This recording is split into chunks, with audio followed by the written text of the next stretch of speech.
مصباح القرآن مصباح القرآن مصباح القرآن۔ ناظرین کرام، السلام علیکم ورحمۃ اللہ وبرکاتہ۔ ہم پڑھ رہے ہیں طریقۃ جدیدہ فی تعلیم العربیہ۔ اب تک ہم 6 اسباب پڑھ چکے ہیں۔ آج ہم پڑھیں گے 7واں سبق، الدرس السابع۔ الدرس معنی سبق، سابع معنی 7واں، الدرس السابع معنی 7واں سبق۔ الدرس السابع میں ہم عربی میں چند مزید اشیاء فی حرف جر اور آئینہ اس میں استفہام اور فوقہ اور تحت کا استعمال سیکھیں گے۔ چلیں سب سے پہلے چند اشیاء کے بارے میں جانتے ہیں۔ غرفتن، غرفتن معنی کمرہ۔ اردن، اردن معنی زمین۔ سقفن، سقفن معنی چھت۔ سماعن، سماعن معنی آسمان۔ علمن، علمن معنی جھنڈا۔ جیبن، جیبن معنی جیب۔ سریرن، سریرن معنی چارپائی۔ اب آئیں فی حرف جر کا استعمال سیکھتے ہیں۔ فی کے متعلق پہلی بات یہ یاد رکھیں کہ فی حرف جر ہے، حروف جارہ 17 ہیں اور فی کا شمار انہی حروف جارہ میں کیا جاتا ہے۔ اور اب بات کرتے ہیں کہ فی کا معنی کیا ہے۔ فی کا معنی ہے میں یعنی ان، جیسے انا فی الغرفتی، انا معنی میں یعنی آئی، فی معنی میں یعنی ان، اور غرفتن معنی کمرہ یعنی روم، جیسے انا فی الغرفتی، میں کمرے میں ہوں، آئی ایم ان دا روم۔ چلے آئیں چند اور مثالوں کے ذریعے فی حرف جر کا استعمال مزید پختہ کرتے ہیں۔ الکتاب فی المحفظتی، آپ ترجمہ کرنے کی کوشش کیجئے۔ الکتاب، الکتاب معنی کتاب، فی معنی میں یعنی ان، اور محفظتی معنی بستہ۔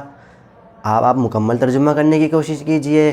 الکتاب فی المحفظتی، کتاب بستے میں ہے۔ اسی طرح القلم فی المحفظتی، قلم بستے میں ہے۔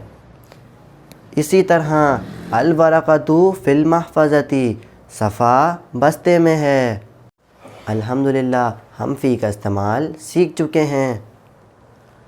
اب چلتے ہیں آئینہ اس میں استفہام کے استعمال کی طرف۔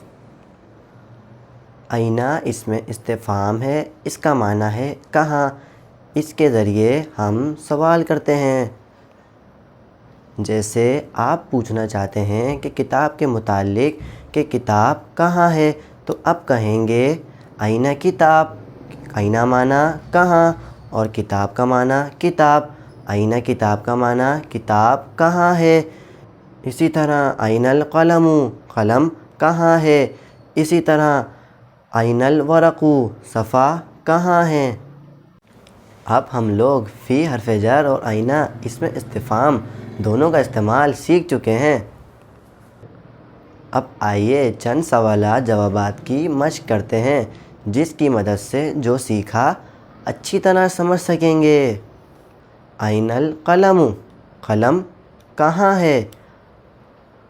القلم فی الجیب، قلم جیب میں ہے۔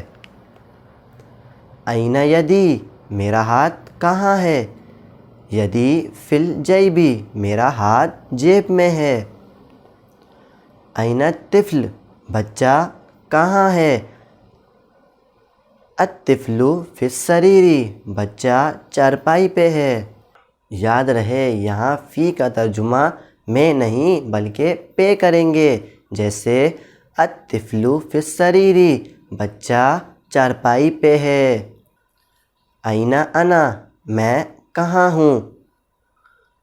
انا فی الغرفتی، میں کمرے میں ہوں۔ آئینہ انتا، تم کہاں ہو۔ انتا فی الغرفتی، تم کمرے میں ہو۔ آئینہ صدیقی، میرا دوست کہاں ہے۔ صدیقی فی الغرفتی، میرا دوست کمرے میں ہے۔ آئینہ نحن، ہم کہاں ہیں۔ نحن فی الغرفتی، ہم کمرے میں ہیں۔ اب آخر میں سیکھتے ہیں فوقا اور تحت کا استعمال۔ فوقا معنی اوپر اور تحت معنی نیچے، غلط ہو گیا۔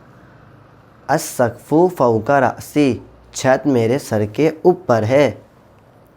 الارض تحت قدمی، زمین میرے قدم کے نیچے ہے۔ العلم فوق رأسی، جھنڈا میرے سر کے اوپر ہے۔ الورقۃ تحت قدمی، صفحہ میرے قدم کے نیچے ہے۔ یاد رہے صفحے والی مثال صرف سمجھنے کے لیے ہے، صفحے کو پاؤں کے نیچے رکھنا ادب کے خلاف ہے۔ السماء فوق رأسی، آسمان میرے سر کے اوپر ہے۔ المسطرۃ تحت قدمی، اسکیل میرے قدم کے نیچے ہے۔ آج کی ویڈیو یہیں ختم کرتے ہیں، انشاءاللہ الدرس السابع کو مزید اگلی ویڈیو میں سمجھیں گے۔ آپ اپنا بہت خیال رکھیے گا۔ وآخر دعوانا ان الحمدللہ رب العالمین۔